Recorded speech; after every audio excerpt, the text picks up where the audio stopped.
Yan ang magandang abangan ng mga nag-business. Correct. I learned little Filipino. Kumusta ka na? Mabuti naman po. Mabuti-buti. I learned a little Filipino.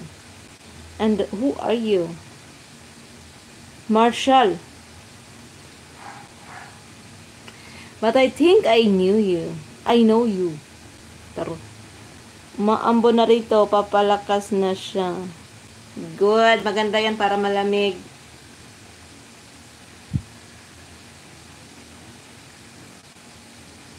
Para malamigan ka, Blue Pit.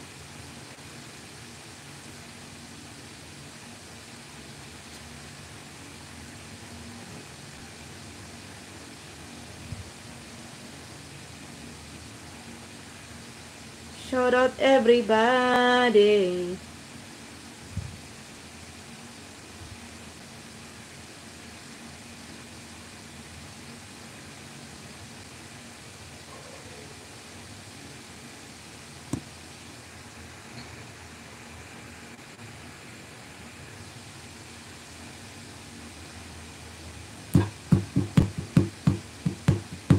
Where are you, Marshall? Lupit, nandyan ka pa. Anong ulam mo? What is your ulam mo? Kung sabihin, sardinas ka na naman, ha? Mag-ano ka na lang, magmalunggay ka na lang.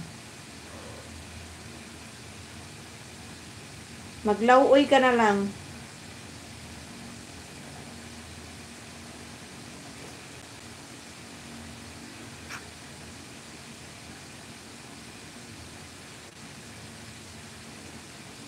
Maghaplas ka eh. Mag-stack ka ng ano dyan. Efficacy.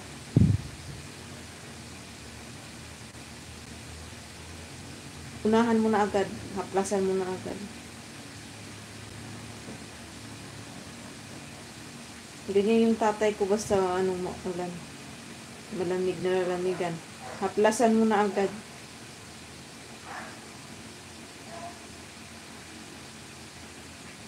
Rayuma pa more. Hindi ko ma-imagine pag dumating ako, pag umabot man ako siguro ng mga 50 or 60.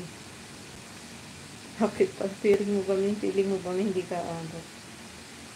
Pag umabot siguro ako ng mga ganyang edad, Blue Pit. Imaginein mo si Nini Rayuma. Agay.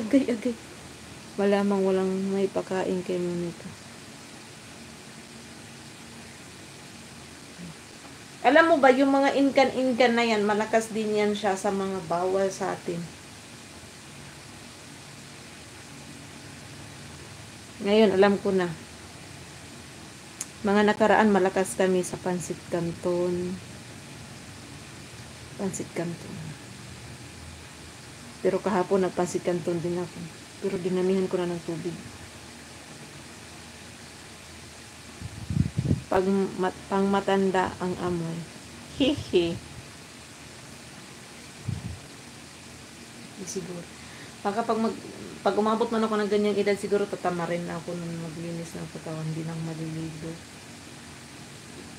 May bilat. May bilat na sindi. Nanimahok ang song. Pagkapait. Imagine mo pag umabot ako ng ganyang edad, nanimahonag ang susin niya.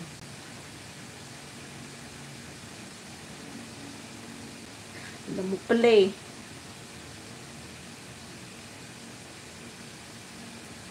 Pero wala tayong choice. Hindi ba? Walang choice.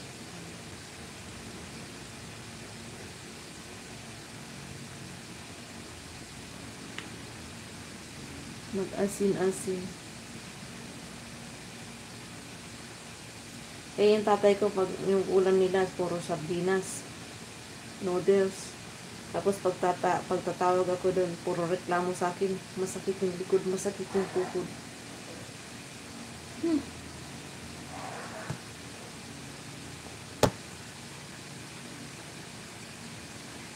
Ay, nako.